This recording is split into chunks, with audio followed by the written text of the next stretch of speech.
Okay, so let me just start again. I said welcome. Today is our 6th session and second last to this session. And as I will mention, some of the sessions we've interluded with speakers, and possibly we hope to get one more before we finish.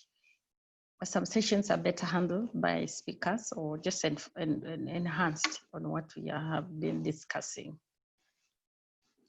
So as you're aware, just wanted to reflect on our calendar. We began by highlighting the 10 characteristics that we wanted to cover. There are many characteristics of great leaders, but we did this and we talked about multiple intelligences and tied leader communication. In fact, every other session I try to handle two. And for your information, shallally, these are very deep topics. So I try to tie two together. So if you look at that, it means we are doing 10 from maybe 5 sessions. And then we looked at the leader-forward relationship and the leader ethics a bit there. Possibly in future, if time allows, you separate some of this. And we had a session with Mr. Gutu on the challenges are facing leaders in the 21st century. And we talked about leader foresight and agility. And then we had the DPPIG. And today we are going to talk about immigrant mentality, or what you call a leader culture. Specifically, this is a particular type of culture. It's not just any culture. Leaders have different cultures, but we want to borrow this, and I'll be saying why this particular mentality.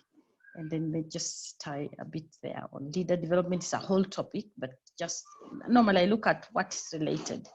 But the first topic is normally the core, what I focus on.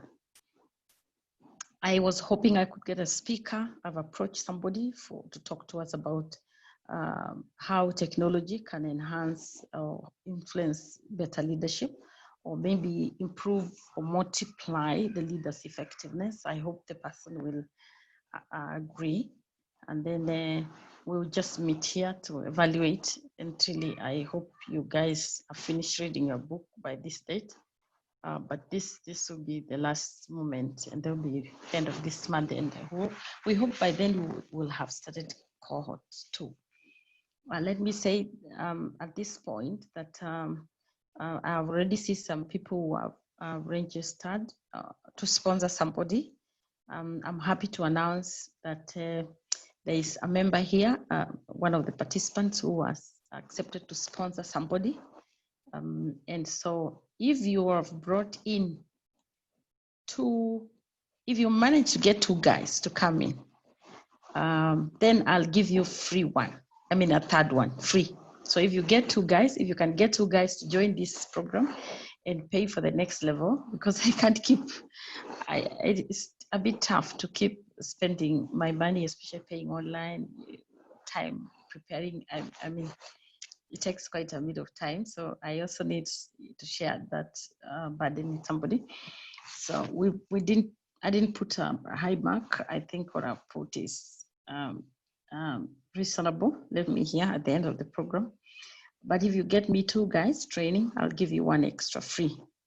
So let's talk about that. So, and I challenged you to make sure you sponsor somebody. I mean, I've taken you through, many of you, out of evolution. So if you really care about somebody and you want them to hear what you have had, then you may want to consider to sponsor somebody. I know there is somebody already here who has considered sponsoring somebody and they have registered. We were hoping to start that session yesterday, but I realized it was conflicting. So we possibly will push it next week, depending on the numbers.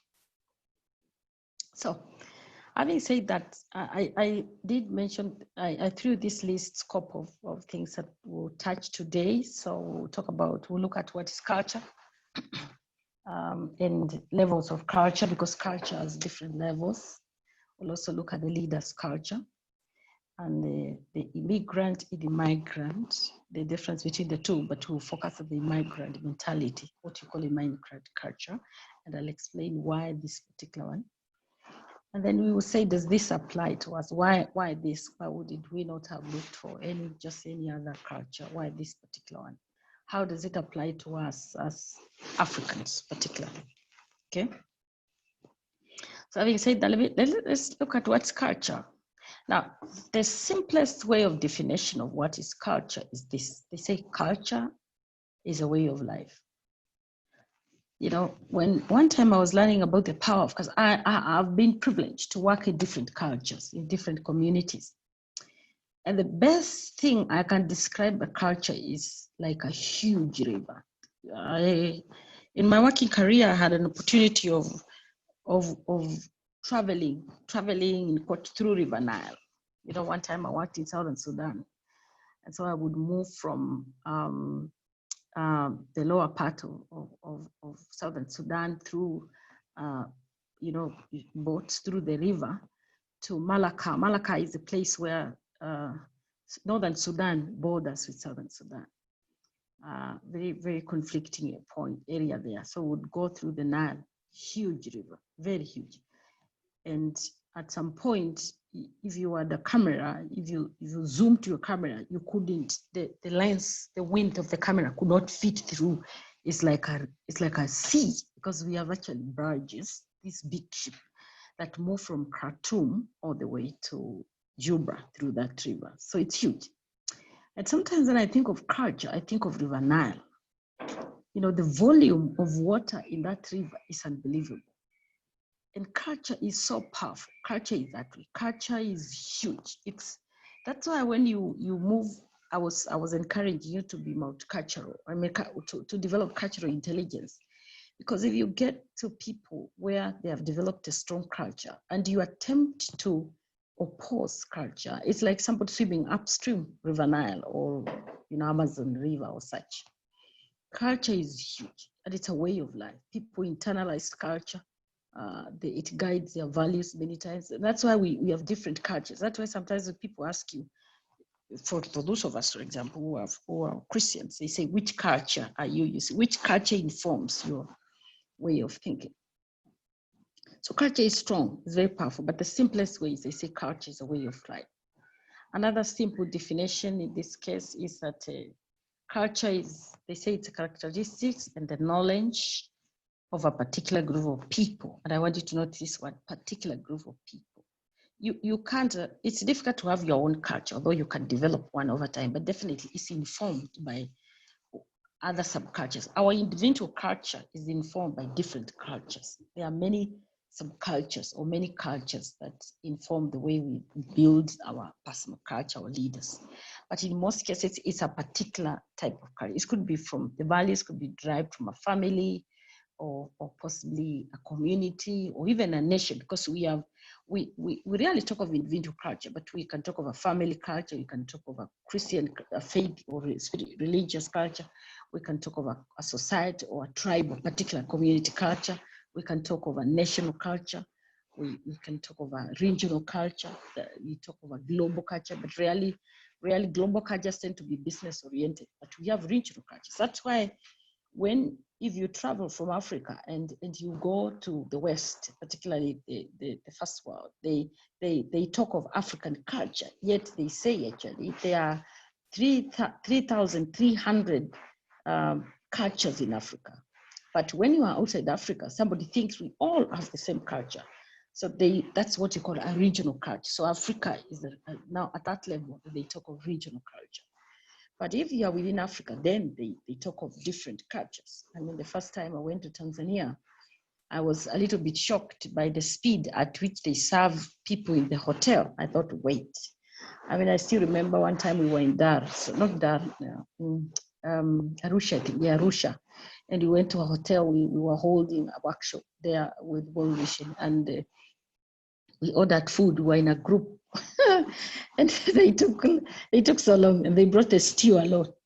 And then they took like another several minutes, they brought the staple. So by the time they brought the staple, the stew was cold. Until we were complaining, can you go and warm it? So I mean, by the time we left there, we were all mad. So, but they kept asking us, "Nyinyi wa Kenya, haraka haraka ni ya nini?" So, you know, that's a Tanzanian culture, that's a country level or national culture. Then when we come to the nation itself, then you'll find different cultures. Okay, you know, Kampa culture, Kikuyu culture, Luo culture. Those of us who come from Kenya, you know, and other different, I think the Ugandans, you must be having different cultures there. So you have different, the community cultures, you know, begin to interplay. And then when we move into the community, people begin to look into the family. So you see the cascading of culture, and those different cultures are called, there's macro, micro, and subcultures at different levels. If you come to an urban setting, you have urban culture, and then you have semi-urban culture, then you have rural culture. Those are different cultures. So what describes those are the values that help us to understand. And then, of course, like we say, religious culture. And one of the ways that distinguishes people's culture is language. But the cuisines and the social habits, the music, the arts, you know, the Maasai culture are different, for example, in Kenya. And then the clothes, and we'll see where they fall. Culture has levels, okay? So irrespective of those clusters of macro, national, or the regional, national, you know, societal, there are certain levels of culture, irrespective of those, you know, regional levels of culture. Now, so these are very simple definitions of culture. Now, if you go a little bit more deep, you'll see another very elaborate type of definition that says culture is a pattern of shared basic assumptions. Now, this word is very critical, assumptions. Cultures have certain assumptions that are very critical. And if they are violated, that becomes a big issue to the people who violate them. And these assumptions are learned by a group as it solves its problems. And they learn their way of doing things as they solve their problems to adapt to both external and internal types of challenges. And they are looking for values that help them to fit in a particular context in a way that if they feel it works well enough for them, then they adopt that particular value. The other day, I was involved in a group that was talking about the thinking foresight about Kenya after COVID. And we had this young man who was representing the formal in settlements. And most of the people in that group come from the middle class.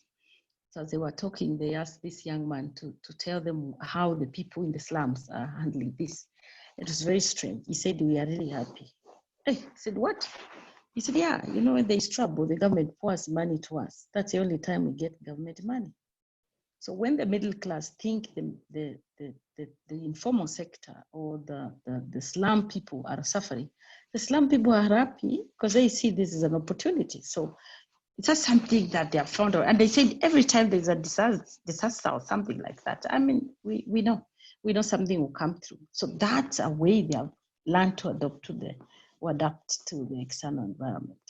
Let me not spend a lot of time. Let me show you a diagram that possibly will help us capture this. Now, culture has it has several layers, but basically if I would cluster the cultural stuff, especially values, beliefs, behaviors, and assumptions, because this is what really comprises culture, although there's something we call artifacts. This level is what is visible.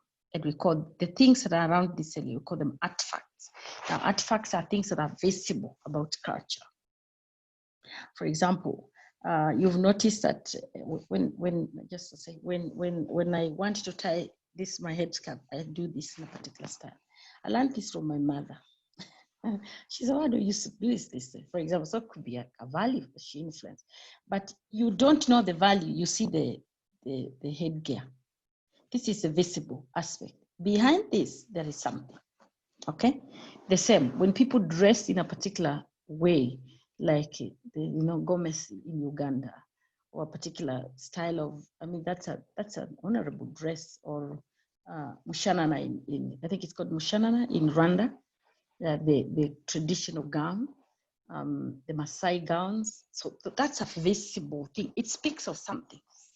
The same thing with maybe certain shoes or walking stick or things basically that we see, or even the way they braid their hair or stuff, they color their certain colors that, or dyes, not colors, dyes that people use traditionally to apply their heads for particular functions, that would be put under this level, visible.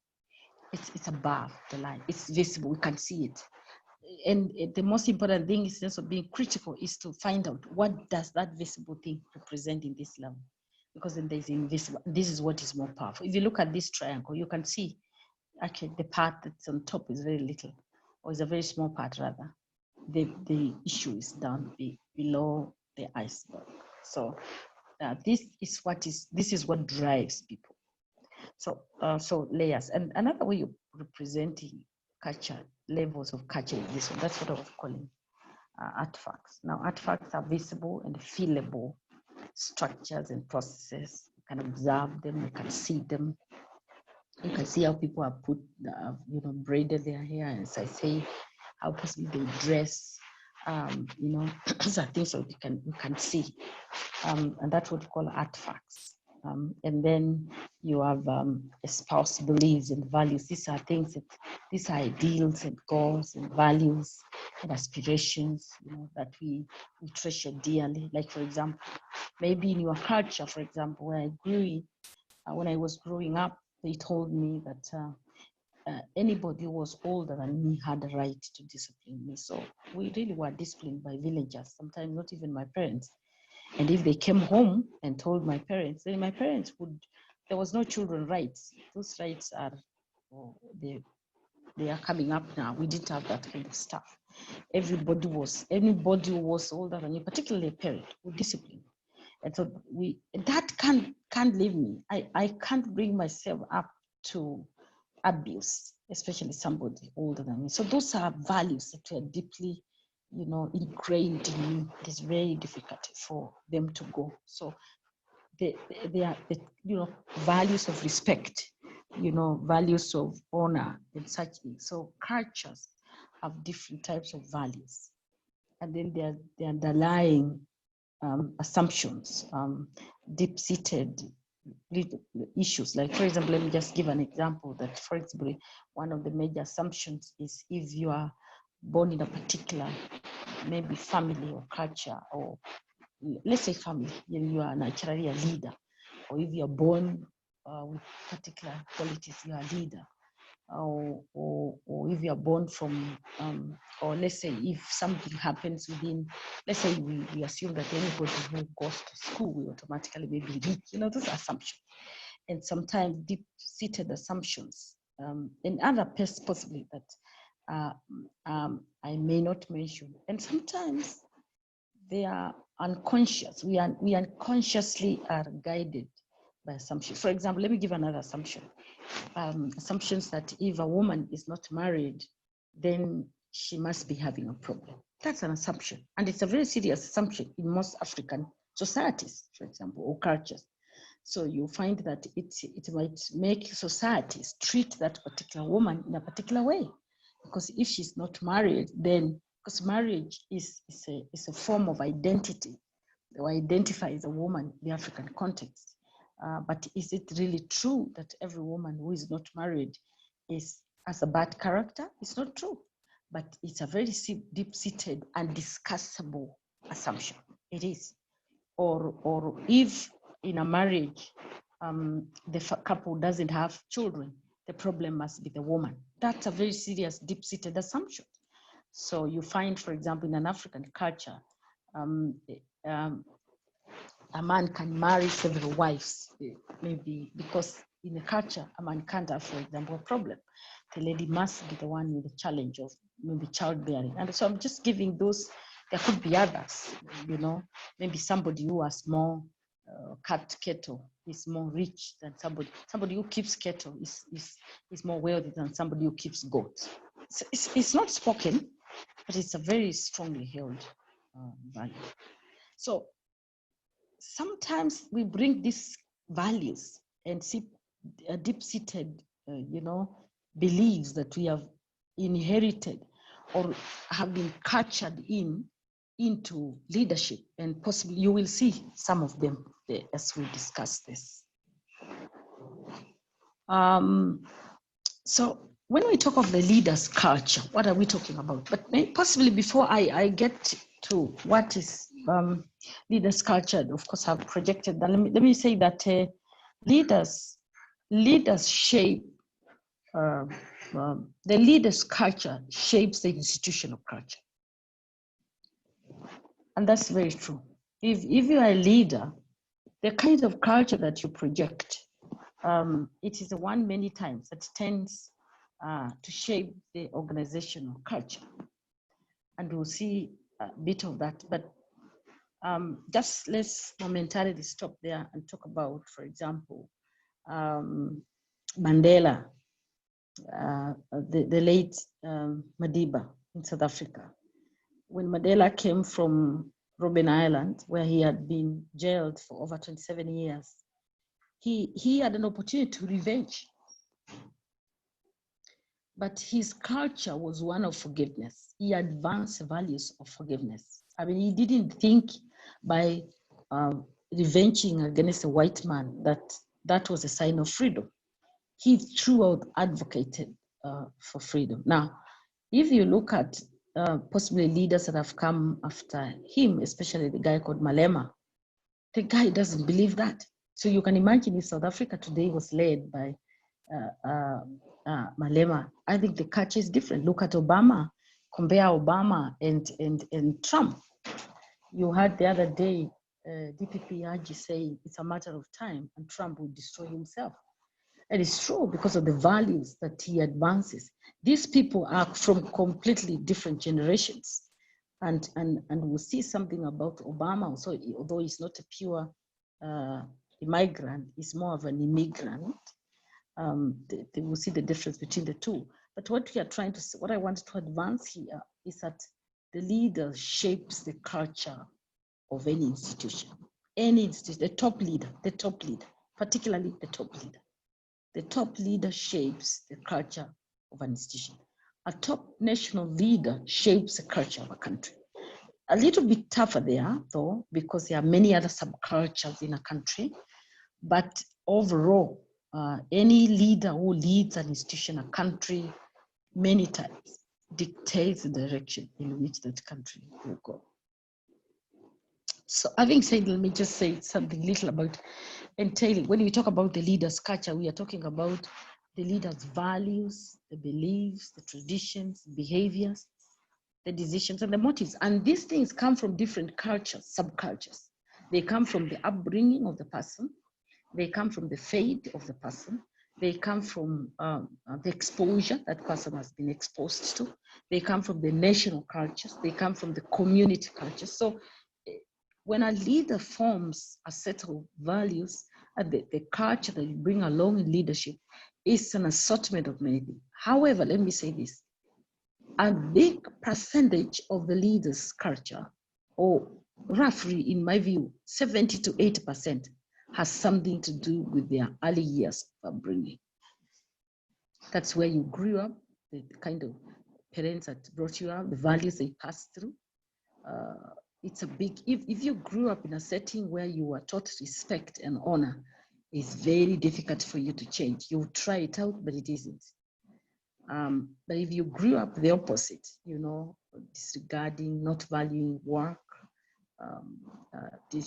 not valuing respect, and you can hear the people that have talked to us before, you could hear the values they espouse. And if you talk to them, they had something to do with their background. So the first level where children are taught values is in the home. That's normally the first level. School, home, those institutions that affect your foundational years are very critical. And that's why it's important for you guys, because you are young people that are, some of you have families, some of you are planning to start your families. It's very important for you when you start your families to mind who handles your children, where they go, especially church, school, any institution, because psychologists will tell you that parents at home only, this is a paradox, because I've already said your values are influenced very early in where you have grown up, but it's because also your upbringing has something to do with, I mean, your parents dictate a lot of things where you go, whether it's school or whether it's church. But, you know, psychologists have said that, you know, parents only influence 15% of who you are, and possibly I believe that's in the later years. I don't believe that in the young, in the, formative years. Now, they say 80 to 85% is influenced by your environment. Meaning, therefore, environment is, for example, where you grow up, who you grew up with, because let's say a house girl, the person who takes care of your child. It's also, it also touches on the school you go to, the church. So it's very important for you, therefore, if you want to prepare your children to be great in the land, like I said previously, you prepare your children for the world, then it's important for you to care and to mind who then interacts with them.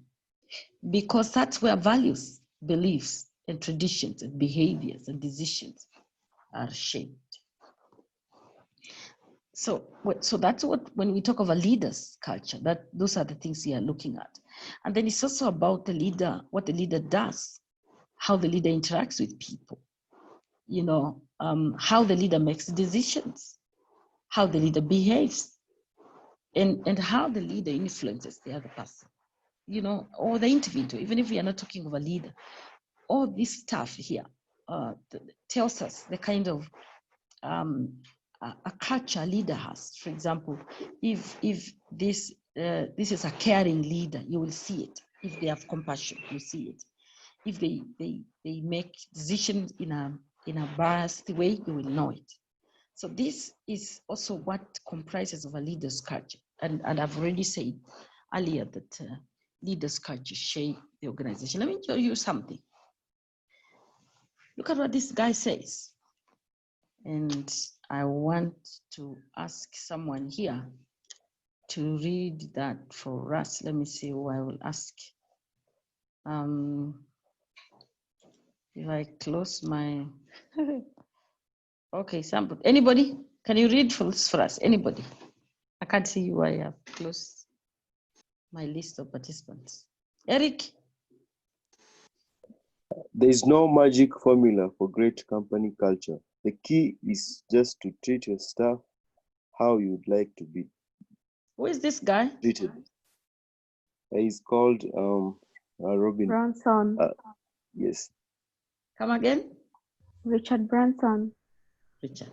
Now, I want I want us to start. Let's analyze this statement.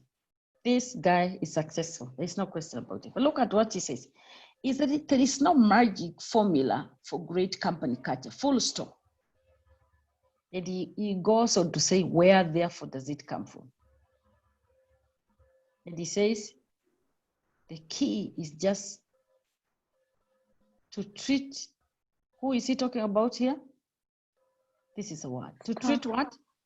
Your staff. In other words, he's saying the leader is talking to the leader and saying, the key is to treat your staff how you'd like to be. It's got, I mentioned this earlier, and I said it's what you call the principle of divine exchange. In other words, give what you want to be given. And what he was telling them, you want your staff to be great, treat them well. So if you want to be people that you lead to be honest, don't collect, company pens and take them to your children for use in school. And then you expect your staff to be honest. They will not. You set the pace. That's it. You want people to manage time, arrive in the office in good time. You want people to be caring, show care. You want people to be honest, especially those of us who have benefits in companies where you can, or even your own company, where you can just go to finance and disappear with some thousands that you don't have to sign anywhere. But you expect your staff to sign. They won't. The accountant will do the same. So whether you're an entrepreneur or you are an employee, the buck stopped at you. You want people to do something, bring on board your culture. And I normally tell leaders, if you see something happening, it's like at home. If you find children abusive, don't tell them, where did you learn this? They must have heard you do it to somebody, either on phone or as a couple, you are fighting with each other. So what this guy is saying, you are the reference point. You are the beginning point. you bring on board what you want to do, and automatically, he says there is no formula, no magic. In fact, he says there is no magic formula. Momo, can I get power? My computer is going off. He says there is no magic formula. Momo, can I get power? He says there is no magic formula in this case. In other words, it's not going to be, there's nothing short of anything here. You just have to work on it. Bring the values on board. That's what he said. The same way, what this guy is saying is bring the values on board.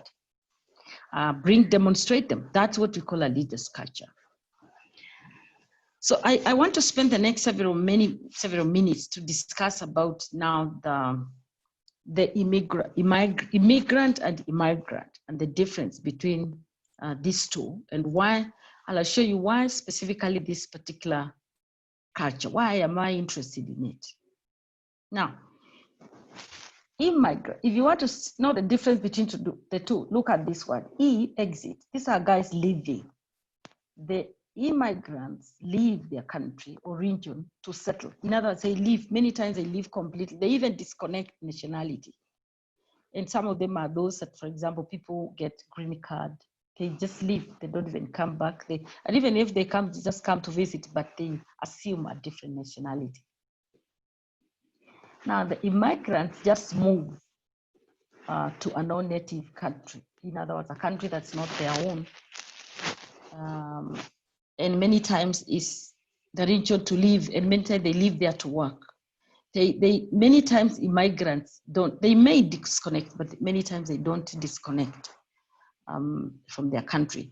A number of them move to those countries illegally, and then later they gain status. Rarely do you find immigrants moving without legality, but immigrants do. Now, because of this, historically, the immigrant culture was viewed negatively because this was a type of culture of guys who sneaked in, especially when you look at South Americans to America, or Africans to the European countries where they get to the sea. They still move. These movements are still huge. There are immigrants still moving to different cultures. And of course, there are different reasons why they move. There are some are escaping poverty.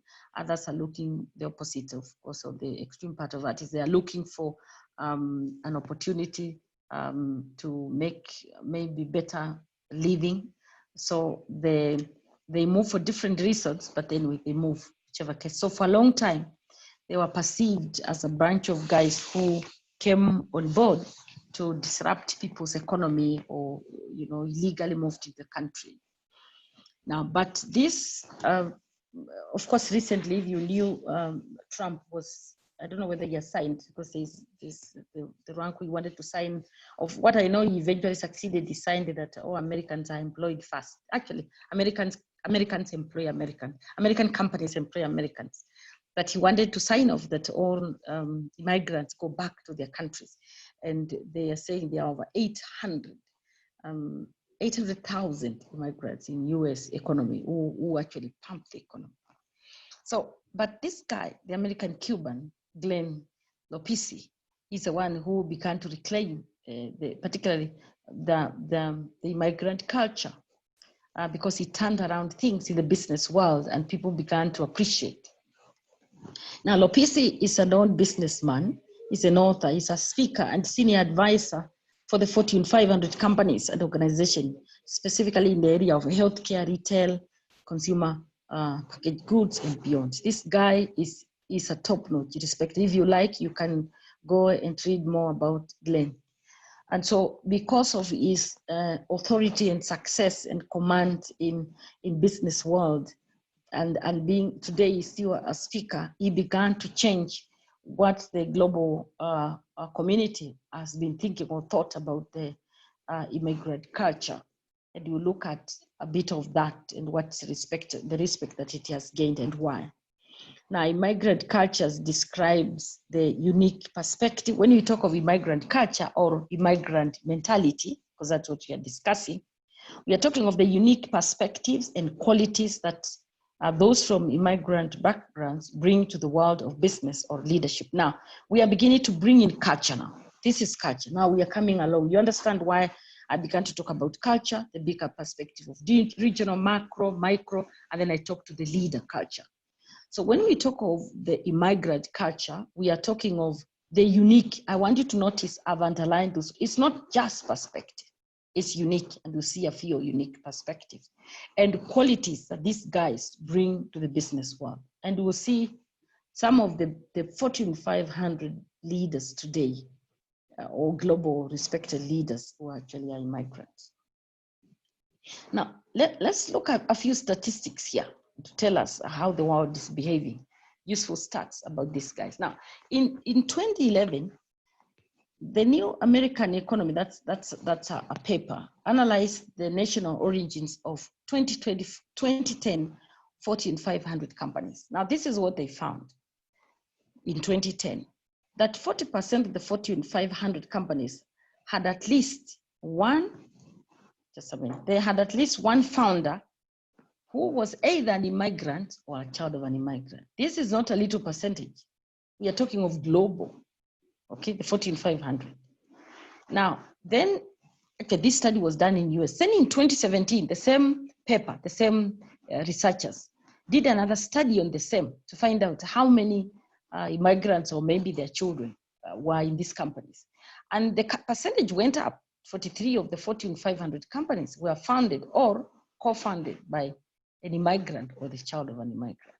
That now began to change the statistics and the perspectives of what the world thinks about these guys. So shortly we'll be looking at some of the things that make us, climb to this level. Now, again, at the same time, the occurrence of the first or second generation immigrant founders was significantly higher among these companies. For example, those that these Fortune 500 companies that were accounting in nature or had focused on accounting, the 52% of the top firms in accounting had immigrants or their children. While in all other types together, all other types of companies within the Fortune 500, 57% of the top of those Fortune 500 top companies, 57% of these companies, they were led by these guys. Either they were founded or somebody senior was in the top. So immigrant founded Fortune 500 firms. Sorry, they also found out that immigrant founded Fortune 500 firms are headquartered in 33 of the 50 US states. They also employed 12.8 million people worldwide and accounted for $5.3 trillion in the global revenue by 2016. This is monumental. It's huge. I mean, you can't ignore this group of people. So the world, therefore, researchers began to study them and find out what is so special. And we'll see, actually, Africa is not left out. What's so special about these guys? What is this that gives them a cutting edge to begin to make an impact in the global, leadership arena? So we'll look at just a few. I'm not exhaustive. And then possibly we come back to ourselves. Why should we learn this? What is it relevant to us? Okay. So let's look at the characteristics of immigrant mentality. What is, they have a mentality. These guys, when I say mentality, many times when you talk about mentality, it's like a fixed set of mind. But these guys have a particular perspective which they bring to business and leadership, which the world can't ignore. So the first thing is these guys, immigrant leaders, are wired for opportunities. Let me explain this. When these guys leave their countries, some of them come and do very old jobs, like you will see. Because when they step into a new environment where they are not, they saw their culture, they are not accepted, some of them come illegally, some come very young, like one of them we'll see who went to US 23 and actually had just migrated there because they were running away from a conflict in their context, and we'll see that particular one. When they come in, they don't have a lot of choice. So they have an eye for an opportunity. If you are today pushed in a setting where you don't have a choice, you will quickly notice opportunity that other people don't notice. For example, we have Africans who have moved from Africa illegally, actually, gone to US. One time, not even just US, one time I watched this guy, he was being profiled by Chamada. I know you guys don't know Chamada, who does this, he profiles foreign, what's happening in the foreign success stories, the foreign context, particularly for Kenyans, actually Africans mainly, but Kenyans. And so he got this guy, Juma, I have never forgotten his name. And when Juma left to Kenya and he went to UK, the only job he would do was to work as a morgue. I mean, he didn't have another opportunity because one, it was illegal, he didn't have documents. And he began to work as a morgue. But by the time I think he said he did that job for 16 years. But he was very clever. When he was doing that kind of job, he was saving money. He didn't, because he knew he could not get loans with the banks because he didn't have authentic documents. At least he could be able to was able to open an account. I don't know how, but he said he was not able to get a facility, bank facility. So he saved, and the first time, then he bought a tax, and then he bought more. And 23 years, I think he was documenting his story around 20-something years later. He was a rich guy. Now, he may not be at this level, but I'm trying to say wired for opportunity. These guys come on board and they know they must have an eye for detail. Opportunities do not come easily, as I said, so they search hard. They search hard and get one and move with it. This challenge of not being, opportunities being easily accessible to them, it fosters a unique ability to see opportunities where others do not see it. I mean, they see opportunities and they go in for it.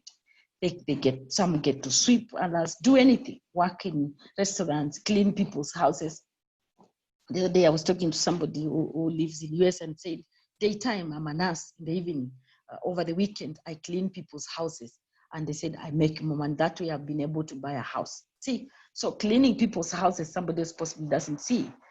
When I used to go for my residency in US, in Regent, what I noticed when we went to eat in the local, we would sometimes sneak out of the place where we would stay within the university.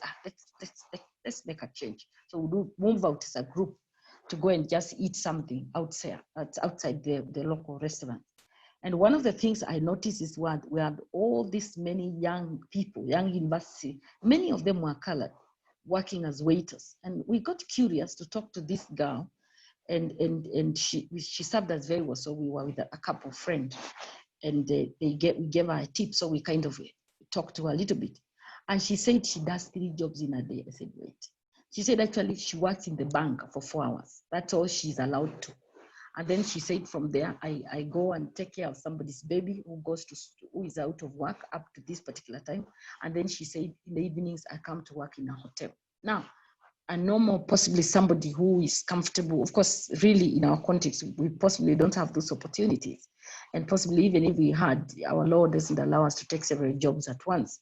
But in context where people can be able to multiply themselves, that's where many of these migrants begin.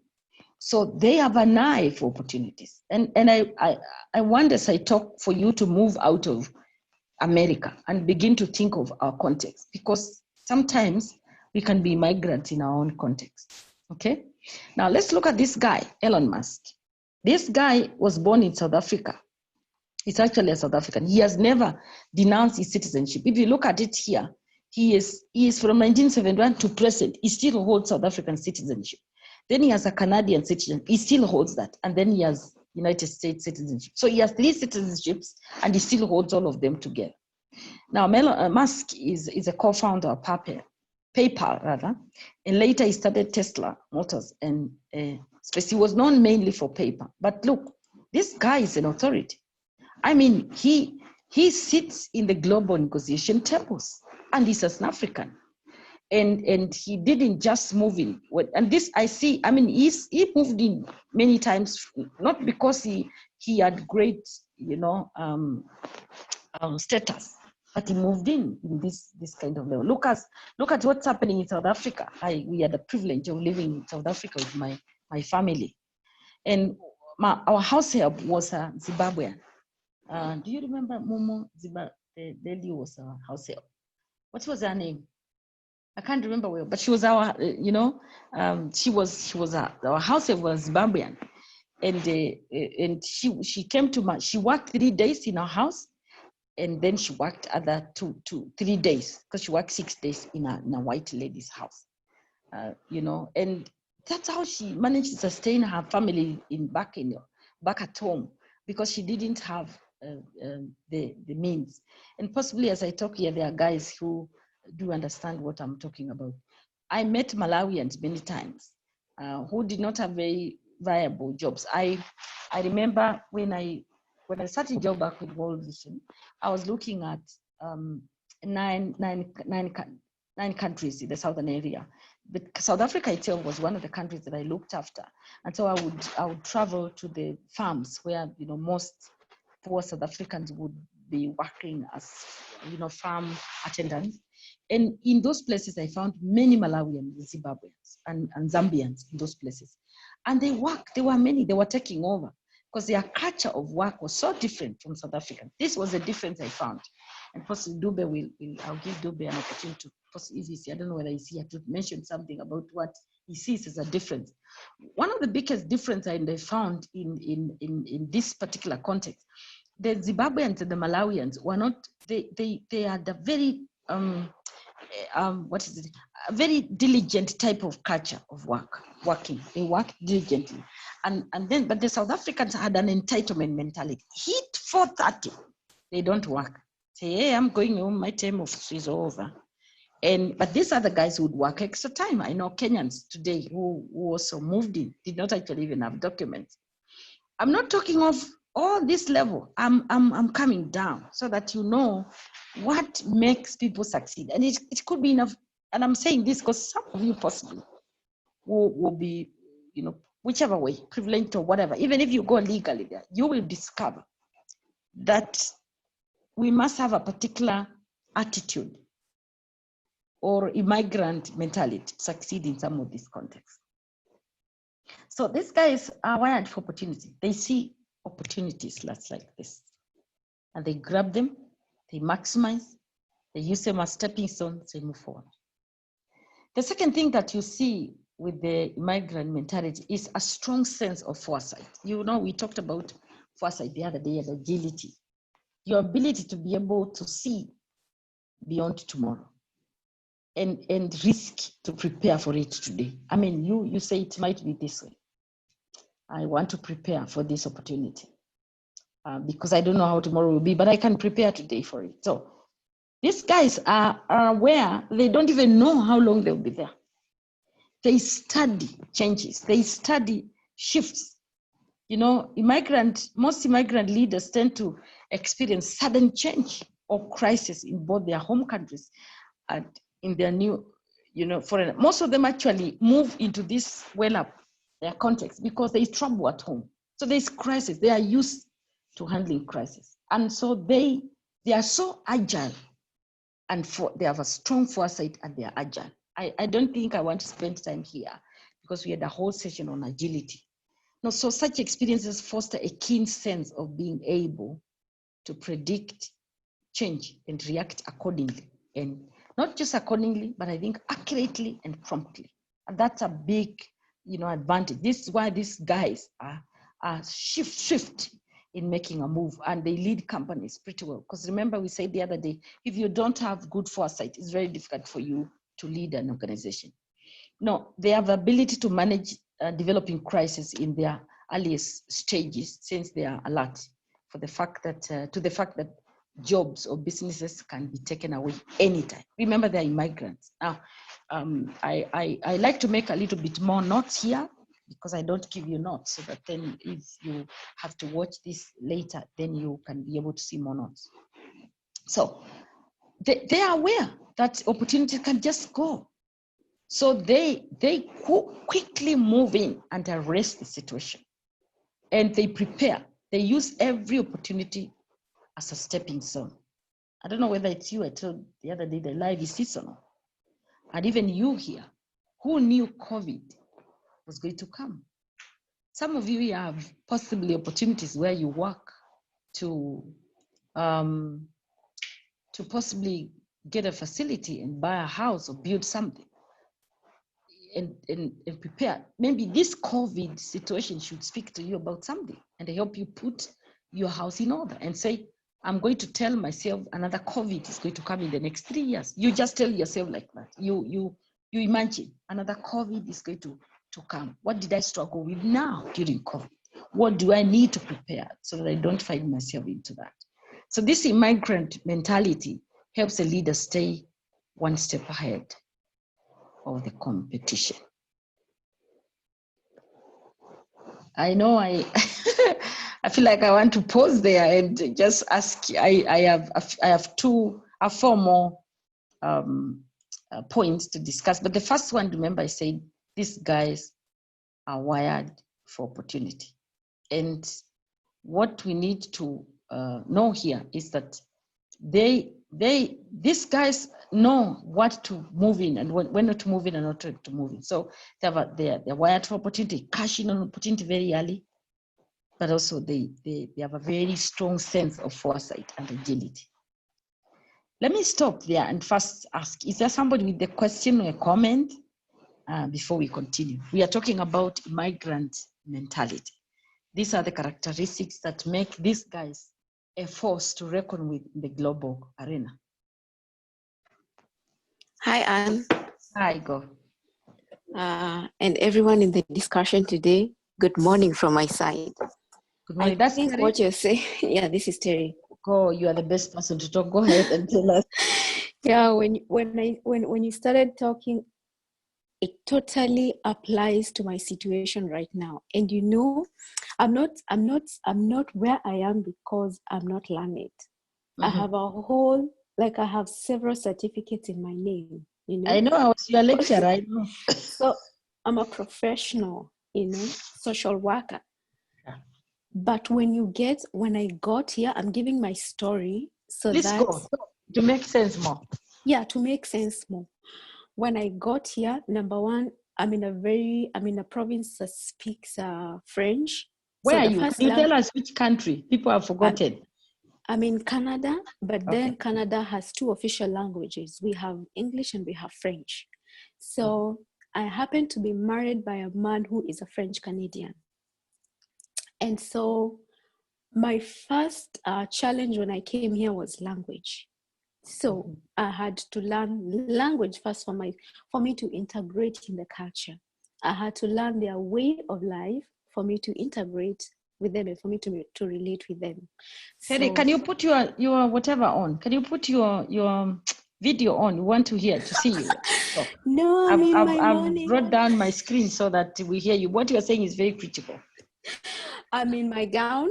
And okay, all right, fine. I will not push. Okay, let's go. Thank you. So when I came here, I had to go to school to do a diploma in language and be intentional about practicing because I am freaking 33 years old and I need to learn a new language, which is hard, So I went to school, and at the same time I was in school, I was working a part-time job in a restaurant. Not because I don't have papers. It's because I needed to have my money.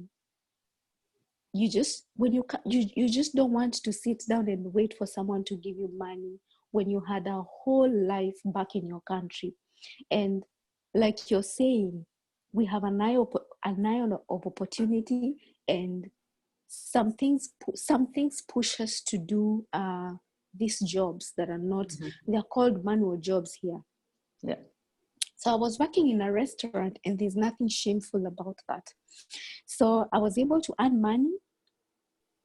And of course, I'm waiting for my government to vet my papers for me to be able to get a professional job.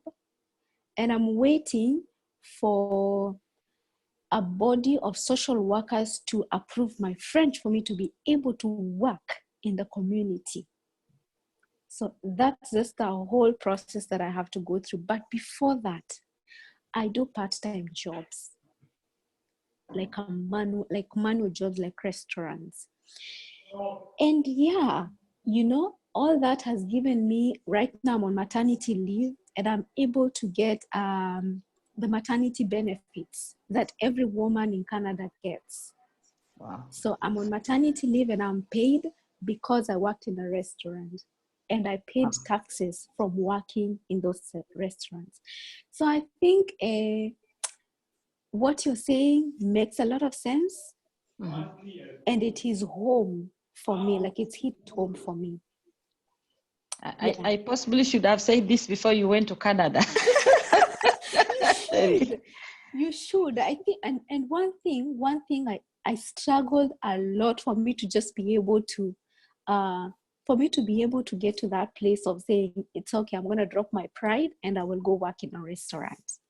That's true. You know, because I kept telling my husband, I didn't leave Kenya to come work in a restaurant in a foreign country, you know? Yeah. And thank you, Terry. Thank you, Terry. That's very practical. It makes sense. I didn't stay in a foreign country, but I have friends who stayed there, and I worked with whites, and I could see the difference, even the way we would be treated, the way our salary skills were different, and it is a knife for. I saw it the other day when we went to the university. What he told us the first time. And so I think I appreciate that aspect. And we are talking of what takes us to the top. Remember, guys, we are talking of, Apex, becoming an Apex leader. It's a process. It doesn't just come overnight. And some of you, I believe here, will one day write to me and tell me, you told us about, immigrant mentality. Now I am applying it in a particular country. Because God will take you to some places where you possibly never, fathomed. I lectured in Daystar, so I taught Terry as my student. I never, in my wildest dreams, thought she would ever one day, be married out of the country. I mean, simple student in my university class, but here she is. She's living in a different place, and look at the connections that God brings our way in this case. So I just want you to take this seriously. It doesn't just come. It's not everyday stuff that you get, and it will prepare you instead of succumbing. Because these guys who have gone to the top, they refuse to succumb. It's an attitude issue. And possibly I wish I got that loose note about my attitude. Somebody said attitude is so somebody told me actually the difference between success and failure is your attitude. It's a thing that takes you to the next level. That two people could be doing the same thing. One sails through, another fails because of attitude. I keep seeing this all the time. I remember in my working career, I have seen young people, brilliant, sharp, top-notch university fellows be released by employers because of attitude. So it's a thing that goes before us. It's the one that speaks before we speak. It's the one that tells people who we are. And I want to congratulate you, Terry, for rising up. And again, in different cultural setting, in our context, working in a restaurant, it looks like a menial job. In the West, is actually pay pretty so. Okay. So let's move to anybody else who wants to make a comment before I move on. Mocha, are you today with us? I know you're not an immigrant, but you're in a context where you need to apply some of this thinking. Do you want to share something with us? Yeah, this is Mocha. So I think from the context of where I'm coming from, I see a lot of, I will call them Latinos from, where I work. And those guys have taken all the jobs, man. They have, they clean most of the offices. They clean most of the houses. They're so vicious, they nothing really stops them from getting to do anything. And in fact, I was talking to a friend of mine the other day, and I was being told of this immigrant who'd come in illegally to the country, and she's been able to get a tax ID. I don't even know how she was able to, but with that, now she's able to pay taxes. Yeah. And she goes and cleans up a place where she's paid. After that, she goes in to another place where she works in the laundromat. So with all these jobs, these guys will do anything, and they'll get paid, and probably up their game. They'll go back to school, and so people don't like them, but that's how their culture. They're very nothing will stop them from literally accomplishing what they want to do. And it's purely on opportunities that they see around. Absolutely. They see the opportunity very early. They lay down their status, some actually from their own country, as you see here. They come in with engineering degrees, some come as doctors, some from their own country. They're very educated, like, Terry is saying, you come with certificates, you're a university graduate, but you get there and the only opportunity possibly you can get is to work in an old people's home or clean people's, or babysit when people go to work. But I tell you, nothing stops them. They don't see that job they are doing. They see that company profile job out there, and they know, they map out. They have a foresight. They see it will take me. They do their research. They discover, for me to be a nurse, I've come in as a cleaner, but for me to be a nurse, I need to go to this institution. I need this amount of money. They don't just squander opportunities. They set their mind for that job. They set their mind for that top one, and they go for it. I tell you, it's a matter of time, and nothing stops them. They find out what attitudes are required. They are into jobs in good time. I tell you, I used to see that in South Africa when I stayed there. I was baffled by the Zimbabweans. They sold policies like, I don't know what. I mean, those guys, I used to be baffled. So like I'm saying, we are privileged possibly to hear this when we are in our own country, or when people like Mocha and even Terry, you are legally there. But there are occasions, there are moments when things happen. You guys know what happens when Nigerians leave their homes and come to different countries. One of the very vicious pastors in my country, actually all the tough going pastors in my country are Nigerians. Whether they have legal documents or not, they come with an aggressiveness you can't explain.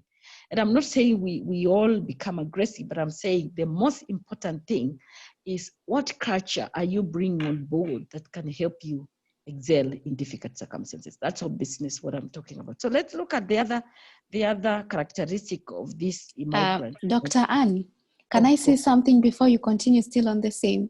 Go, please. When you work this the manual jobs, when you're looking for a job in your profession, one of the things they look at is, have you been able to work in the community?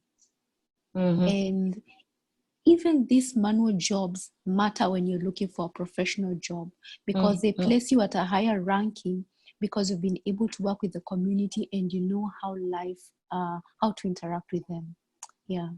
Thank you for that addition, Terry. And I think you're educating a number of us in case we choose to come that way.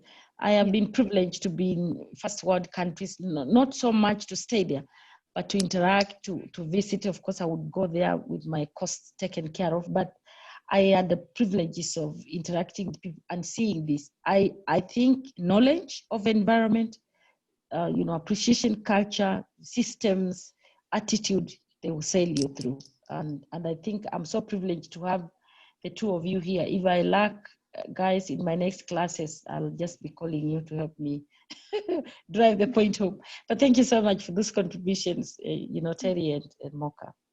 So let's look at another point that sells these guys. Why do they survive? They have unquenchable passion and their potential and determination that you can't kill. And we'll look at this guy, Christian. This guy arrived in the US when he was 23 years from Romania. Okay, this is a guy. Look, he's not young now. And he studied in his home country. He had actually studied engineering, and he was very passionate about computing. But he had done engineering, and there was no way he was going to just jump. So what happened? He began to work as an unskilled laborer on construction sites, and during his spare time, he was a limo driver. Now, his first job came when he was doing this manual job, because when one of his clients that he was carrying interacted with him and found out that he was interested in computing, so he was given a job as a programmer. I guess by this time he had gotten his papers. And this guy, Now, this guy never stayed from his passion. I want you to see this. None of this, and I like what Terry has said.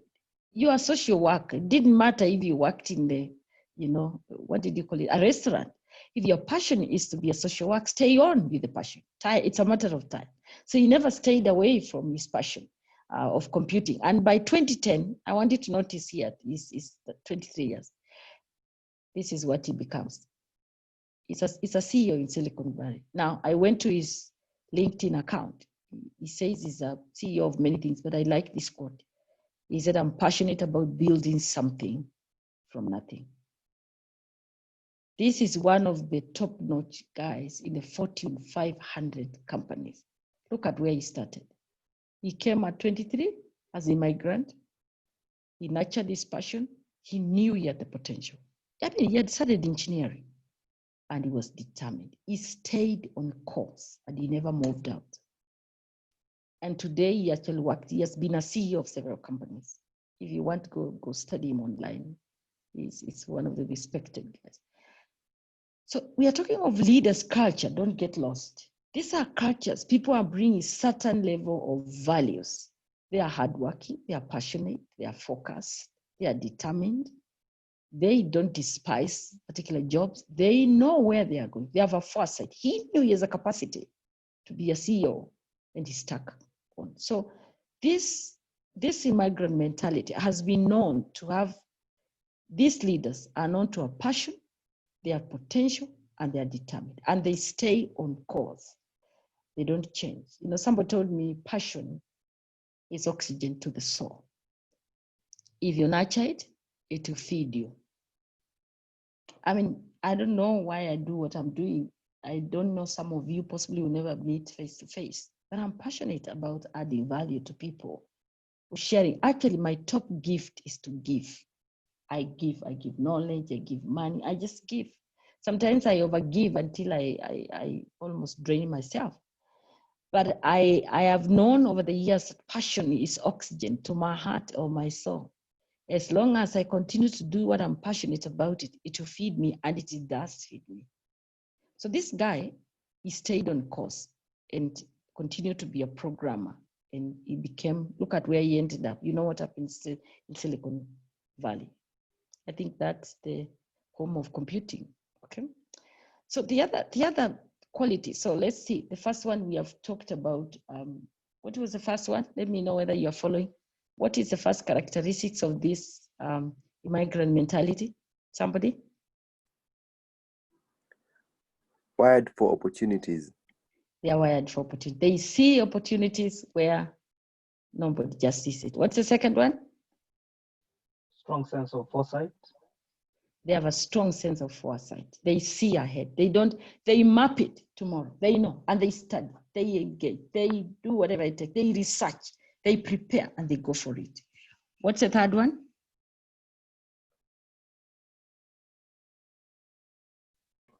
What's the third one?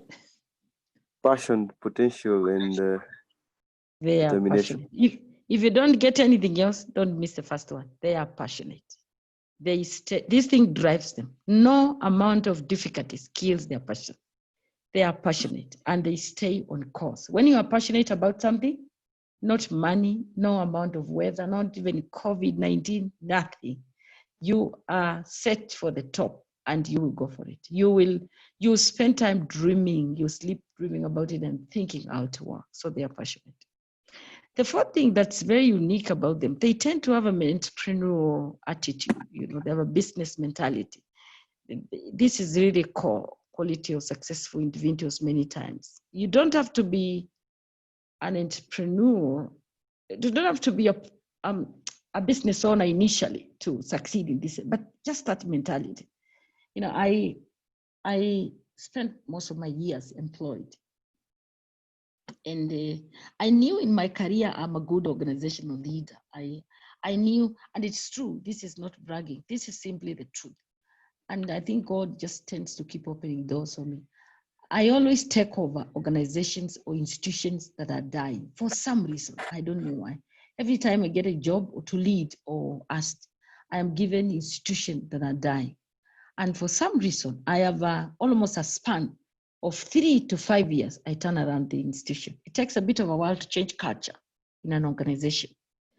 But the first 1 year, I stopped the bleeding. the first 1 year and a half, I stopped the bleeding in an organization. I stopped the things that are killing first, because normally when you want to rescue anything, even human life, you first stop bleeding, so that you preserve the little blood that's there and oxygen. Then you move on to ask, how can I cure or treat the wounds?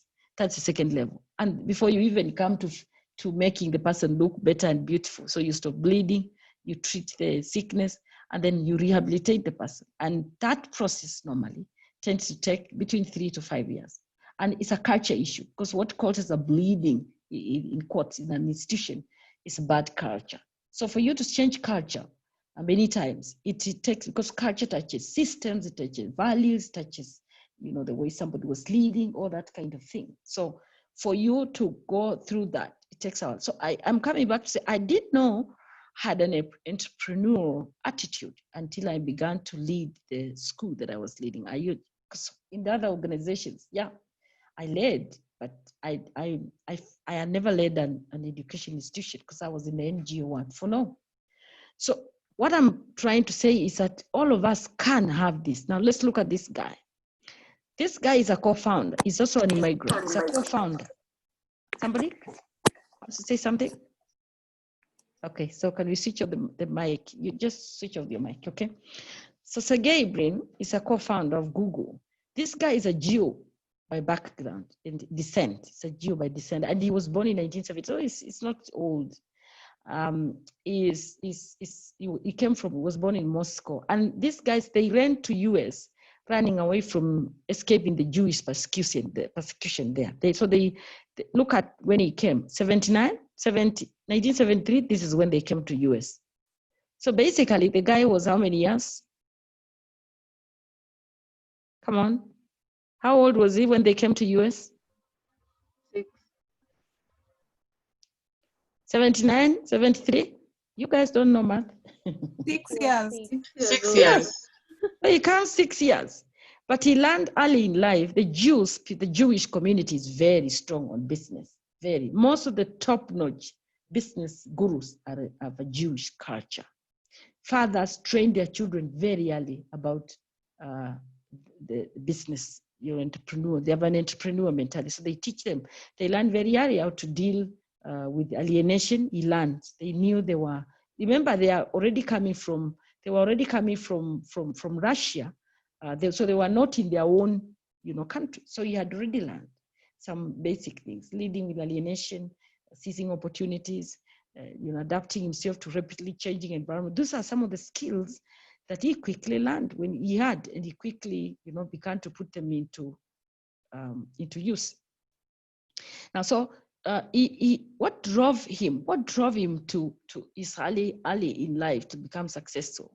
Being uprooted early from their homeland, he needed to survive. That's what we say. That eye for opportunity and being strategic when he came to a new environment.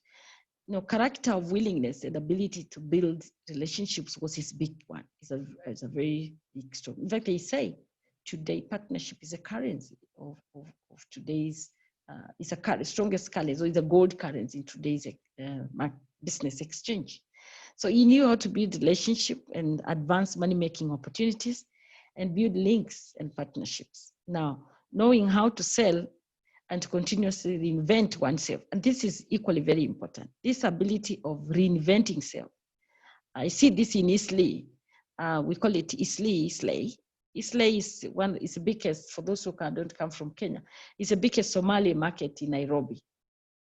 The other day I decided to go. I like sometimes to expose my children. So sometimes we agreed with Momo, we are going to Islay. Normally, people who come from where I live, they don't go to Islay. Kind of middle market, if I may say, middle market, middle society. We rarely go. You wait for the things to be brought. So we said, let's go. I mean, it was towards Christmas, so we went there. And one of the things, other than, of course, it's a huge market. I mean, that's where we buy a lot of. That's where many entrepreneurial clothing type of people, other than those who get things from outside the country, buy. And one of the things that really surprised me is the young people schools had closed. I find these many young people in shops, they are doing business with their parents. And this is what I'm saying, the skills are passed in these young immigrants very early. They learn to survive. They know how to do business. They learn the skill. They don't bring class. There is no room for class in that kind of setting. These guys learn skill very early. Okay? You know, I didn't grow up in a very well-off family. My parents were, they were economically poor. That's what we call economic poor. Economic poor are in Kenya or many African contexts are people who have at least a shelter, they have food, they have a land, they have the assets, the necessary basic assets, but they're not extremely rich. And so my mother used to do some entrepreneurial business to pay school fees for us. And so when we closed school, she would send us to the local market in her shop, we call it here Kibanda. There's a place where you sell vegetables. So she would send us there to go and sell stuff. So my biggest, my first level of financial intelligence, I learned in that kiosk, you know, balancing equations, learning how to keep records and following through what I've sold, because my mother had to, you had to give records in the evening, how many cabbages you sold and how many onions and how much money. You know, that's how I learned to intelligence in my, that's how my financial intelligence was raised. Now today I can run organizations, but my biggest boost was my mother. So you can imagine if today we were in a different country and I was to do business, that's an entrepreneurial attitude that I picked when I was young. And these guys, most of these successful guys, they have a particular entrepreneurial attitude. Either they are good in communication, or they are good in selling, or they are good in financial intelligence. We didn't talk about financial intelligence, but it's a very high capability of managing money. They have cultural intelligence. They have certain unique skills that give them an upper hand when it comes to business. And you must not be a business person to do this. Some of us actually are fully employed, but you have a very serious business acumen. And we can still, you know, use that to scale us up even when we're in a local context. So it's important for you to know what this is a very important mentality, especially Jewish community has this a lot. There's a family in South Africa. I tried to look for, remember their name this today when I was finalizing my notes to give an example. But there was a case study that we used when we were doing something, one of the courses in my doctoral studies, and we studied that family. They are from, they came from the Middle East, and this is a family business. I'll talk about one of their Sakachi family culture, but that was a very strong entrepreneurial. They had a very strong entrepreneurial background. They are Christians, but they are very serious business ethics. So this is also a very strong attitude these guys, they have, because they survive. They will set up anything small, they'll build it because they're very serious financial intelligence. They keep records, they know what to multiply, they study the market, however little they are doing, and they move. And this Sergey Brin was one of that. You can see where he comes in at 6, he ends up being a co-founder of Google. The number 5, which is very unique with this guys, is nurturing a sharing culture. These guys are the top-notch CSO promoters, you know, corporate social responsibility. That's what I was looking for. Now, immigrant mentality has a very strong ability for alliances, collaboration, partnership, and they put the needs of those around them first. Although they are business people, that they are very particular with the needs of people around them. Their partnership, as I said earlier, partnership is today's currency of exchange. It's very difficult for you to advance if you are not good in partnership. And this guy, an elderly man, Ingvar Kamprad, is a Swedish billionaire business magnate, actually. And he was among the first people who began CSO, even when it was not a requirement, and it was not even fashionable for any company, but he was among those that, because I tend to think, because of God's principle, have you ever thought, particularly those of you who come from Kenya, do you know when the Bible says, give and it will be given to you, good measure, shaken, running, pressed down, running over? That scripture applies even to non-believers because it's God's principle. If you give, it's God's principle. And if you give, brother, you can wait. Somebody told me when I was young, what leaves your hand doesn't leave your life. It goes in the hands of God, and in due time, you will pay back. And I think these guys who have known how to share, I see that with the Indians, particularly, that's why I wanted to reference to Kenya, and I'm sure they are in Uganda. These guys just give. They have a way of going out to give. And I'm not saying that's the only thing that prospers them, but show me someone who shares their wealth, whether little or much, and I'll show you someone who never lacks. It's a principle of God. It doesn't discriminate. If you apply it, it works on you. So one of the successful people about this, maybe because these guys come from, they understand the vulnerables in their context, and they see the need to support. But it's very hard to find guys who, the immigrants who have succeeded and they don't give. So this is something that they exercise a lot. Now, this guy called Franklin said, collaborative, I wanted to just emphasize this, possibly this should have come, but he was saying collaborative partnerships or win-win negotiating have become key business buzzwords in recent years, but they embody values from those from immigrant backgrounds seem to have intrinsically built into the character. In other words, this is an intricate cut. They are intrinsic, that's a word, sorry. Intrinsic. The intrinsic aspect of this nature is internally. There is extrinsic and intrinsic. So the intrinsic people, when their value is intrinsic, it means it is inbuilt in you. So these guys know, other than just a partnership in business, they partner in taking care of other people and adding value to them. They can partner in research, they partner in also supporting needs of people, but the partnership level, the partnership nature in them is very strong. It's almost inborn. It is built in them. It is intrinsic more than extrinsic. And mainly it's associated with their background.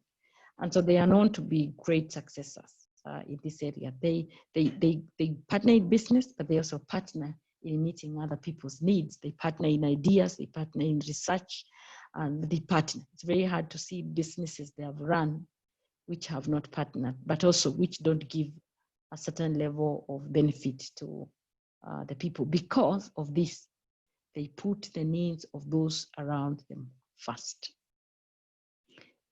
There are many reasons why these guys are good, but let me share the last one, which for the purpose of this discussion, it is a family culture in business. And I think that's where I go back to my South African company. I can't remember the name, but I can remember the story. So we were interviewing this guy as students because he was talking to us on a Zoom for a lesson. And he told us something that was very interesting. He told us in their family business back in South Africa, they are the third generation to manage their business. Of course, it has transformed over the years. The grandfather who came, I think they said the father came as an Indian slave or something. And then the father took over the business after the grandfather when he was old, but after he died, he handed over. And then they were the third generation to take over. And he said there are South Africans who had worked in that company for over 30 years and their children had joined them. Do you see the family culture? So they provide a culture where fathers and children can come in. But what impressed me most with, I think it's called Louis or somebody, Louis, what impressed me most with their company is how they don't just have workers work there. It's how they plan to promote those workers. He said they by the time you get a particular age, they buy land for you or they buy you a house. Now, if I know I'll work in a company and they'll buy me a house and they will guarantee my children, those who want to work, because some children don't want to work, they want to do their business. But if I know there's almost a guarantee for prosperity, in addition to the salary that I get, that they will give me a house, they'll give me a farm, possibly those who want to set up their own business after they leave, they start with them. So the loyalty, the level of loyalty in those companies is untold.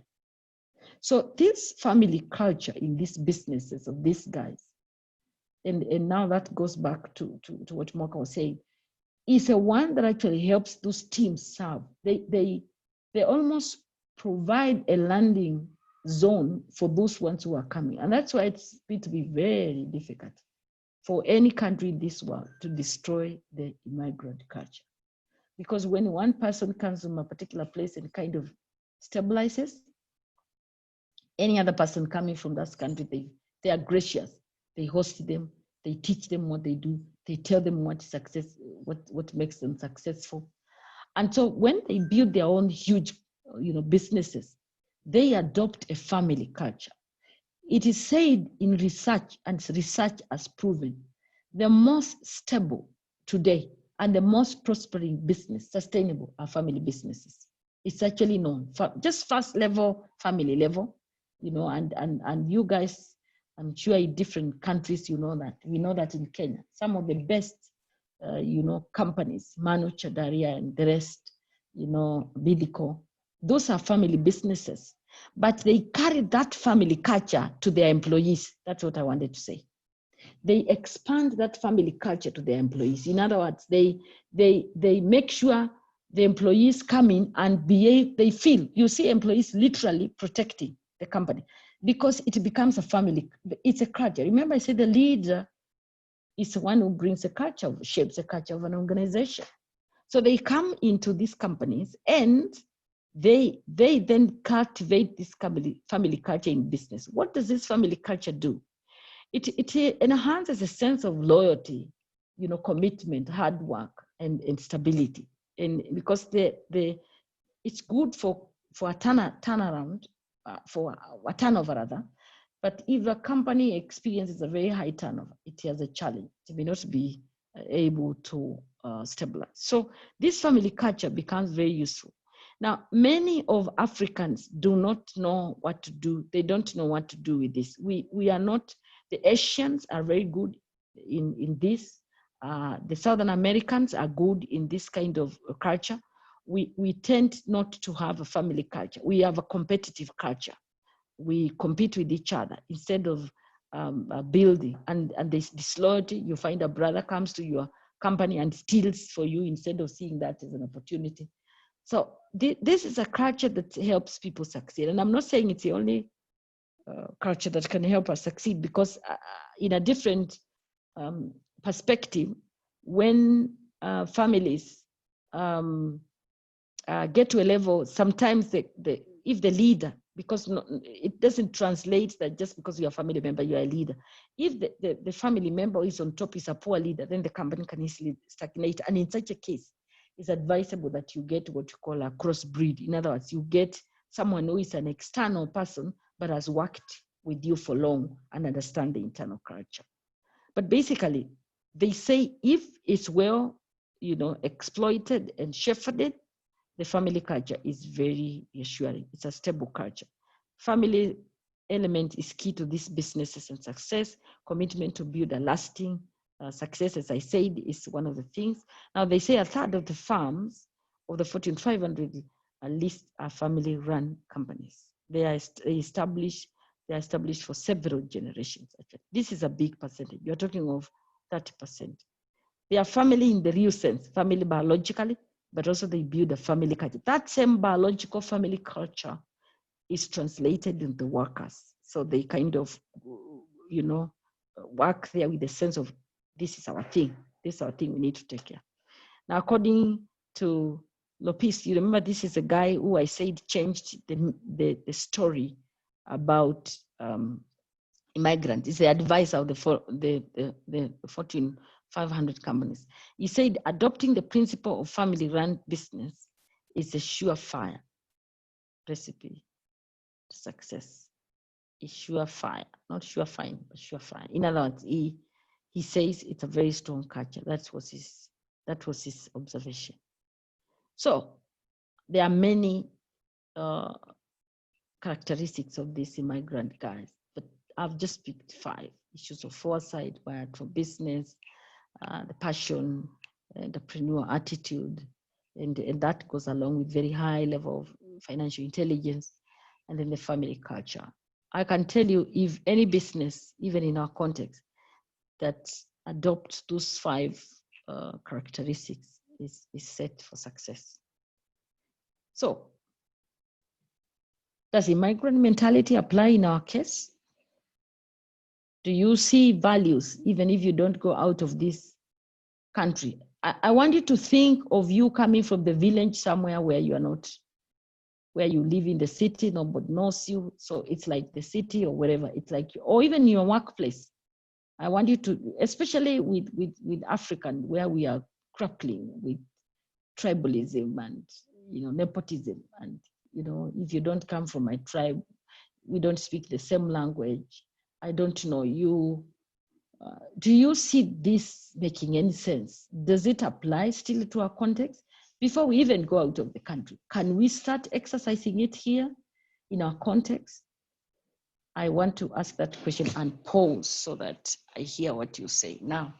So then I pull down my notes, then I hear you talk, you guys now. Talk to me. You can get your camera on if you want, but let's see. Do you think some of these values apply in your work context? Do you see anything you can borrow from here and say, I think I have something I can carry with me today?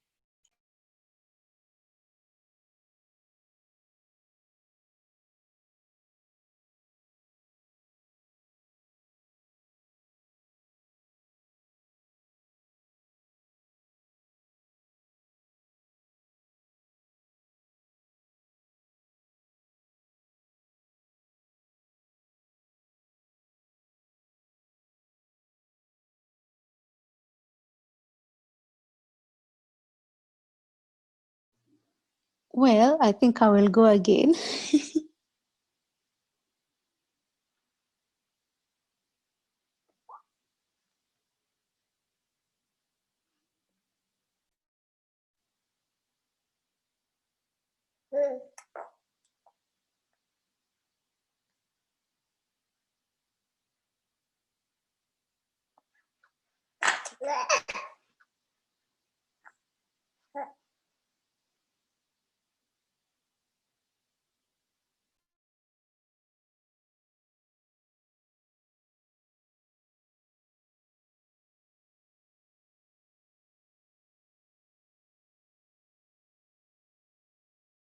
Sorry, yeah. Sorry, Kate.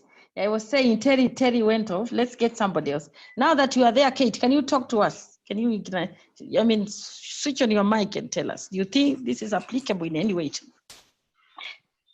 Okay, thank you so much, Dr. Ann. Hi, everyone. My name is Kate. Okay, for me, I think it has worked from after high school, I joined my parents' business. So I have been an entrepreneur for, I know much more about business because my parents introduced me to the family business and I was able to handle it after high school. And now I'm still working for my parents. So I think it is workable. It's all about being focused and maintaining your values. So for me, I'm the last born in our family, but I'm sure I'm the one who makes a lot of decisions based on I think my parents really believed in me. I think so. So it's all about remaining focused and maintaining your values. So what you're saying is true. For me, it was introduced to me when I was after high school. I joined my parents' business. Yeah. Okay. Okay. Thanks, Katie. Anybody else who wants to share what you think is working for you, or you think you can borrow from here? Hi, Dr. Anne. Sorry, and I'm in the middle of parenting. Yeah, You'll beautiful excuse baby me. there. So I think for me, it really encourages me to hear it from you, who has worked in different communities and different countries, and just for you to break down some of the advantages that immigrants and immigrants have in foreign countries. I think it's very encouraging for me to hear it from you, because when you're a foreigner in a different country, it's really hard to come into terms with some of the ways they do culture. I mean, they do life.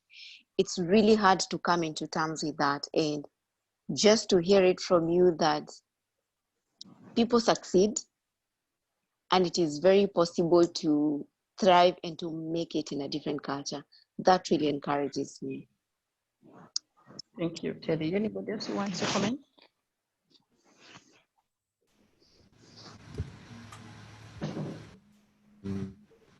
Myself, Sorry.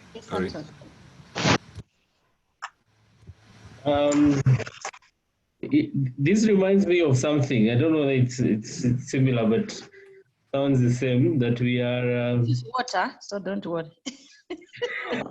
Let's go ahead and. This reminds me of, I think, three things. One is I am a Christian, and the fact that we are just passing along this world, that with the purposes of my faith, I should have this sort of immigrant culture, whereby. Yes.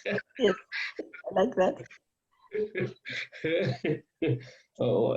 And I think what fuels, because my brother is in Canada, and I interact with him a lot, and one of the things that I really pick from him is that he works very hard. He can say he may not be the smartest, but he can outwork anyone. So I think so sort of what Moko was saying about the Latinos. He believes in just working very hard. But I think what I really got away from me, even though I'm in Kenya, is that it's a mentality, it's an attitude, it's a culture. And I think the fact that, especially that it's possible to be entitled, especially when you've done things in a particular way. Mm-hmm. And what I'm being forced in thinking about this is to actually be on the edge, to be in a place where I'm uncomfortable, to be in a place where I'm agitated towards getting things done. And I think I have had a little bit of this in my life, generally because a while back I worked in a company that was not in a good place. And one of the things that I used to ask myself is that, because I realized that some people had not been paid a salary for about 6 months. And I asked myself, if I was to be let go, would I even survive for a month? Yeah. And I think during this COVID crisis, the same questions are coming back to me. I did something about it, but the same questions are coming back to me, that actually things can be turned upside down. And I think that's why the immigrants are flexible, adaptable, and they actually thrive in crises, because they are very alert. It reminds me of a gazelle in the wild. And it's very alert, because a lion or another predator can be somewhere just hunting for it. Even as it looks up, and sort of mentality. I think it's a very important mentality for everyone to sort of be able to be adaptable and to grow and to become a better leader. Thank you. I like the analogy of the gazelle. It's true. I watch wildlife, and it doesn't eat foolishly. It bites and then looks around. I like that one. Thank you so much. Brian wants to say something. Brian, go. Thank you so much, Dr. Anne. I would say for me is I'm able to relate what you are talking about with what happens here in Kenya, probably for celebrities or for people who've been brought up in a country. when they come here in town, they try to make a point. I have examples of people like, sorry, I have examples of people like Jalango, Churchill. Those are people who are brought up in shags. And when they came here, you know, they are able to build empires. So I think all we've done is making the best out of any opportunity that we have. You just brought it home, Brad. That was it. I mean, the other day, you people just, I mean, Jalang was the interesting one. Those, do you know those guys? The other day, I am told he's paid 900,000. Is that true? Per month by those stations. So he's a rich guy now. And me, I struggled going to the university for years, but possibly he saw a better opportunity quicker than me. And I'm not saying I made a mistake. But I just want to say that that's brilliant, you know, Brian, to just point us that it's a mindset. It's how we just need to know I'm going to point C. I am in point. Actually, sometimes we start negative. Some of us started negative. Let me tell you, when you got married with my husband, we had 200 shillings in the pocket from the, when we exchange this ring, we didn't know what we were going to do from moving from, you know, the wedding venue. Now that's a story for another day, but we would have stuck there and said, what are we going to do? Oh my God, this is it. So sometimes we get stuck, and I think it's a mentality more, whether it's this mentality is within Africa, or the mentality within your home country, or the mentality is within Nairobi, or the mentality is set in the West. The issue is a mentality. That's why they call it immigrant mentality. They don't even call it characteristic. In other words, what are a set of things that are wrapped up in that mentality? You know, a mentality of, I'm not dying, I can turn around things. It's a matter of time. I know I'm going to D, and now I'm below the sea level. You know, you are going somewhere to Mount Kenya or whatever, but you even look at where you are, it's below the sea level. You're not even at the sea level. Below, you are sinking in water. You know, wake up in the morning, there is nothing to eat. And you start listening to these guys who have stolen many monies, and you think, it will take me too long before I get there. I hold their integrity. Remember, all the leaders who have talked to us, what they have told us, they have said you must have certain pillars. I remember what Joe said. When he was asked, what are the three things that have kept you going? He said, respect, integrity, and hard work. He said, and that has come up with these leaders. You listen to them, the guys who have succeeded, they will talk about integrity, they will talk about hard work. Yeah, so let's see, somebody saying, interestingly, some of the success stories in the Bible involve immigrants. For example, Daniel in Babylon, great. Joseph in Egypt, Abraham coming out of his home in Or to the wilderness. Even the ministry of Jesus Christ was successful amongst the Gentiles. As the Bible says, he did not do many miracles in his own people as they did not believe in him. And I think Paul was another case study, okay? Our time is up. I'll only allow one question and then somebody to pray for us and we close. I want to be a steward in time management. Anybody with one question or a comment? Somebody who has not spoken now. Where are the ladies? Okay, Javier, you look like you want to say something? Yeah, you know, I've just been reminded of, I worked in Dadaab for about 3.5 years, and so it was, I mean, it's predominantly a Muslim culture, and there are some jobs the Muslims wouldn't do, and this is going to maybe sound funny, and I hope not offensive, but one of the businesses that people thrived there was basically waste management. For those in Kenya, you know, these exhauster trucks. And because, you know, the Muslims and the Somali culture doesn't allow them to interact with that, it created a business opportunity for people we used to call ourselves people from down Kenya. So there was a certain guy, I remember, you know, he really thrived because he basically did, you know, jobs that, you know, the Somalis were not willing to do. And, you know, he made, you know, quite a kill out of it. Yeah. Yeah, thanks for that. Any other comment, ladies? I need a lady to talk. You guys, how can I train and I don't have the girls talking? I know there is one who has spoken. Yes, okay, Mwende, I can see you. Go ahead. Okay, I think I can just talk from my experience. Yes. Where I'm working currently, I'm not an employee. I'm working as a consultant, and it started out when there was a vacancy, and then so I was asked by PwC to just to work there in the meantime. So even when the vacancy was filled, I felt like you know, the employees they are very entitled. So you might ask them to do something, or the boss might ask them to do something and they do not want to do. But because as a consultant or as someone who's not employed, I found myself just being flexible to work, really. So sometimes I would just like work after hours, not because of, probably because of the culture, because my first place of work, it was just about deliverables. So I found it very helpful to, because even after the position was filled, the CFOs still said that they would want me to continue, because I think just because of that flexibility. And I think I've learned a lot. And even now, because I'm still there on that account of a consultant, I think I've learned to actually take advantage and use this opportunity to even do better.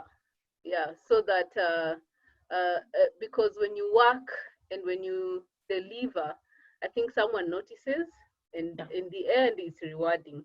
Because after the position was filled, I would have been asked to go, but I'm glad that I was still able to continue working. And even now, with this kind of knowledge, I even know how much more to apply this immigrant mentality to even shine more. Yeah. So yeah, I'm glad that I attended, and I'm grateful for the lessons that I've learned. Thank you. And I can tell you, because I've been privileged to sit in senior management. Let me tell you the trick, you guys. Organizations create positions that don't exist to keep a good employee. Take that to the bank from me. I have sat in senior management where we made decisions. Organizations, that's why your employer is keeping you. They'll create a position that doesn't exist and justify it to the core to keep an employee or somebody who is good. So you don't, and I tell people that I work with, don't worry over your job. Just make yourself indispensable. That's what is important. Don't worry whether they employ you or not. Just make it so hard for anybody to release you. In other words, they know if they release you, the thing will crumble. Or if they release you, there's such a gap that it's very difficult to get somebody else. So spend time, and I like what you're saying, Wendy. Spend time making yourself almost indispensable. You are good, you are available, you do work well, you are thorough. Even in your own business, spend time making the clients feeling good. I tell you, they can't go. It doesn't matter what you scam. It has become very difficult for us to reach Safaricom. Oh, other companies have come because those guys are ahead of our time. We try to do this. I want to imagine the millions they are losing right now, because they have wiped out any transaction cost, below 1,000. Now who is going to move from M-Pesa? People can't go, they will stick. So it's both ways. If you have a company, spend a lot of time making sure that your clients are happy. And I'm not saying you compromise, but dream with them, think about them, think about their values. If you're employed, think about your employer. I know you think, of course, about your values, but make yourself indispensable. I can tell you this, no employer, and I told you, not even just releasing, employers create non-existent positions to keep a good employee. Okay, so thank you so much for that. I want to stop there because it's 6:06, so I don't want to take time, and I want us to pray. I want us to take time, just pray. But just before we pray, let me say that if you go back to our schedule, as I mentioned, if you look at it, let me just project that we have we just have one more opportunity to have a training session. As I said, I'm trying to get somebody This one, I'm trying to get somebody to talk to us on innovation. If it's not there, I'll just handle it. But after this, please don't go away. We'll have a short training session. I intend to give you some certificates. Some of you have been attending the way you want. So I have a good list. We keep lists with Muma, those who attend, who have never missed. Some people have been very faithful and religious. Some people have missed. Remember, I had said if you miss twice, I need to throw you out of the training. Some guys are clever. They meet once and they come back. But this group, I'm a little bit more patient, maybe more gracious. So let's finish together. On 21st, we have one more session. And then we will possibly, depending on how this goes, if the speaker is not available here and is available another date, we can do the final touches here. But I will see whether I can get somebody to come to talk to us about innovation and creativity, especially technology. I know there are guys here. I expect you to participate on that one. So having said that, I really want us to, I want to remind you, please, I need another group. I've said if you sponsor somebody, let me not hide. Terry, are you back? Is Terry gone? Terry actually. No, I'm right here. You are here. Terry is the one who has sponsored somebody. And because Terry, the money you have given, I'll reduce the cost I'm asking so that I can admit 2 people. So, and if you know you are paid for somebody already, your second, bring me a second person, Terry will pay for that person. And you guys, you need to encourage somebody. If you really have people who want to join this training, you have already added value. I don't know how much you would have paid me if I put you in a class and just train this stuff. I'm asking that let's talk. If you have somebody who really wants to participate, let's talk. But I want to challenge you. Put yourself in my shoe. How many? Today I've had 33 guys. Roughly, this group is normally hits 45, 47. I've carried you through. I've sacrificed my time. I've given you stuff. I've paid the links every month, every other month. I want to challenge you. The principle of divine exchange. Remember, the people who go to the top are sharing culture. Sponsor someone. Let's talk about it. If you sponsor, as I said, if you sponsor one person, I'll allow you to, we'll talk about one more person, okay? So please talk to me. Let's get the next group going. What I plan after we finish this one is that if I get to speakers on topics that I did not cover with you, I'll always invite you so that you continue to grow. It's not going to be a one day thing, or rather just a closed chapter. I want to keep contact with you. I'll keep you communicated.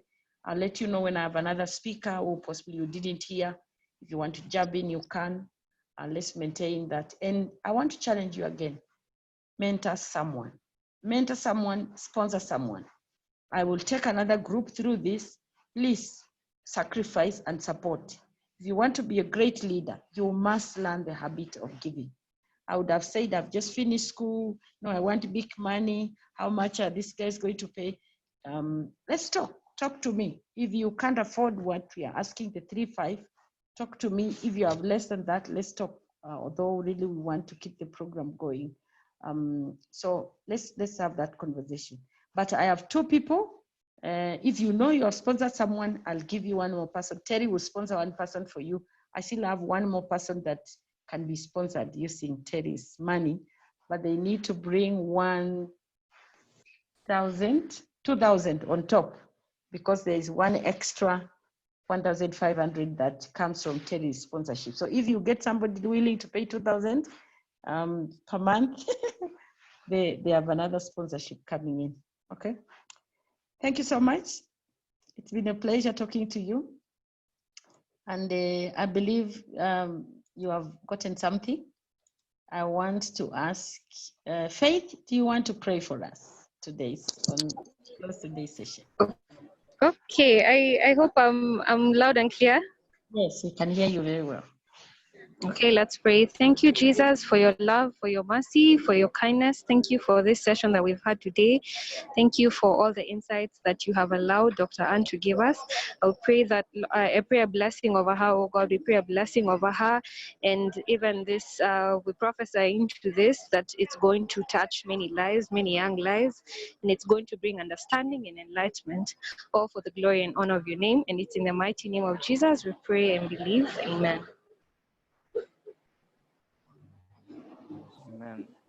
Amen. Amen. Amen. Amen. Amen. Thank you so much. God bless you. You can wave us before you go. Don't disappear. Come on.